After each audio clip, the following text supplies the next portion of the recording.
Good Samaritan uses dying breaths to save school bus full of children.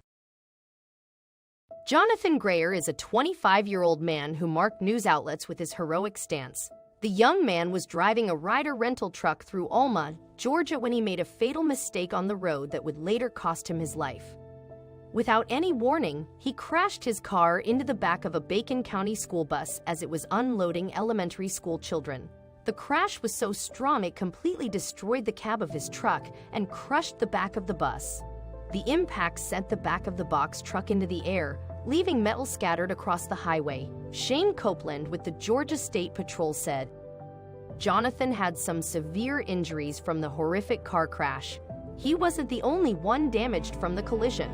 The impact also obliterated the entire front end of his truck.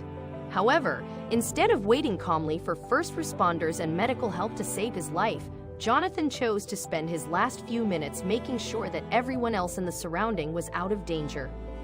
According to Georgia State Police reports, there were more than a dozen students on the bus, several of whom were sitting in the back when the collision happened.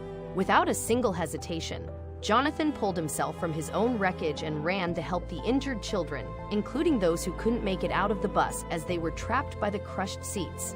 Despite his serious injuries and the blood he was losing, Johnathon was determined to get everyone from the bus to safety, even if that cost his last breaths. The investigators later told Johnathon's parents, Veronica and Isaiah Grayer, that their son was able to free students from the crashed seats they were trapped in and carried them all to safety. He even summoned superhuman strength to rest and piece up a bench seat in order to get to a trapped child that was hurting and crying. They said that for some reason or another, he just ripped the whole seat out the bus with the child, and I was like, wow. Veronica Grayer told News4Jax. Despite the horrifying situation he was in, Johnathon was able to use his own charms to calm the terrified children. According to one of the children he rescued, the hero told them not to worry because they were going to get treats and toys once it was all over.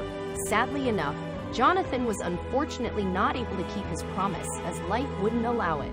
He told a little child that they were going to get ice cream, and the parents said the little kid asked, "Where's the man that took me off the bus? Because we were supposed to get ice cream," Veronica Grayer said. As soon as Johnathon rescued the last of the terrified children from the crashed bus, his strength just faded and every bit of energy he summoned for the rescue vanished. The exhausted hero lay down, hurting from his injuries and weakened from all the efforts he made while he was bleeding. Johnathon lay there waiting for the paramedics to arrive and save what was left of him.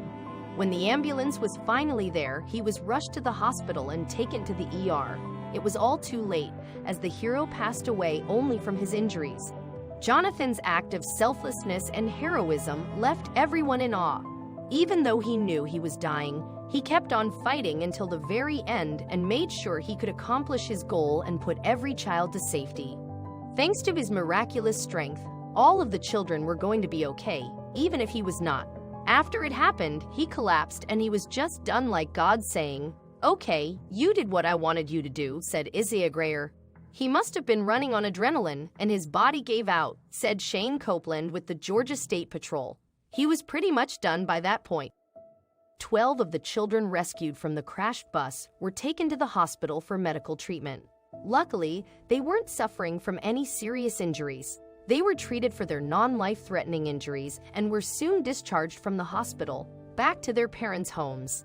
Johnathon's family, still grieving their son gone in the blink of an eye, offered their warmest prayers in hopes that the children would recover quickly from both their physical and emotional wounds.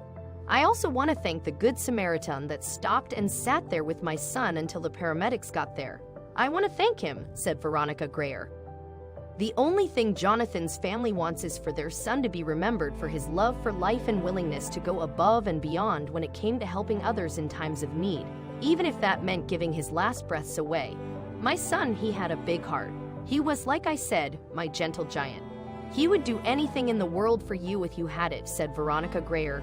He had this laugh about himself. Johnathon Grayer, like any sensible person who had a violent car crash, could have stayed in his vehicle, waiting for the medical team to get there and give him the emergency medical attention that could have saved his life. Johnathon may have even had a chance of surviving his injuries had he done so. as he would have saved a lot of energy and blood, and his body would still be able to recover from his injuries. However, his love for others simply wouldn't allow him to put himself first when he knew that his help was needed. Even though Johnathon Grayer likely knew that his injuries could be lethal, he didn't let that get in the way of helping save the children trapped in the bus. He didn't allow even his deadly injuries to keep him from pursuing the greatest good, even if that meant that the price he had to pay was his own life. Caring more for the children's lives than his own, Johnathon bravely used his last breaths to ensure that the scared children were all safe and sound. Johnathon's actions are something out of a fiction story. We do not think that any of us would have done the same had we been in his shoes. We hope that his heartwarming story receives the attention it deserves, allowing his memory to live on in the minds of the readers.